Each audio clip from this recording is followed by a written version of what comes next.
Qual mensagem você gostaria que seus leitores entendessem? A mensagem principal? Eu acho que a mensagem principal do meu livro é que, assim como os privilégios, as desigualdades, elas são quase sempre hereditárias.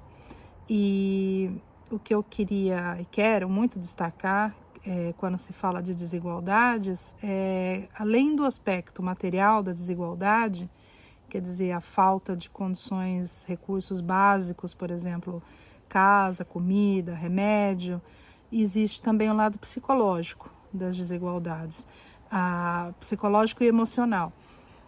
Quando a pobreza, o racismo e uma série de opressões e violências, né, ela causa traumas. E esses traumas, eles passam de uma geração para outra, afetando a saúde mental das pessoas, né? Então, assim, não existe esse papo furado da meritocracia, do sujeito se esforçar mais para conseguir mais, né? Isso não é a regra geral e essa ideia é sempre muito romantizada, né?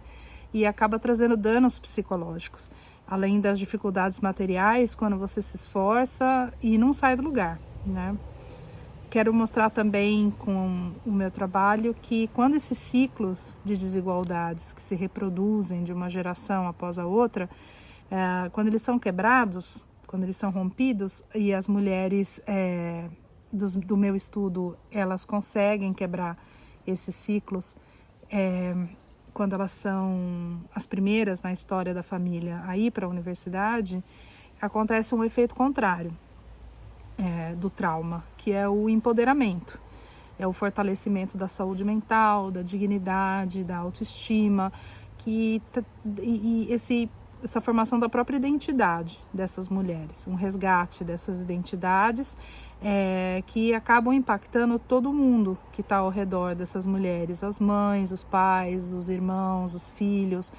E a próxima geração, né, os filhos dessas mulheres vão ser crianças que vão começar a vida numa posição material e psicológica muito melhor que as suas mães, que as suas avós. Então, mas não só elas se beneficiam, né, a próxima geração, porque as gerações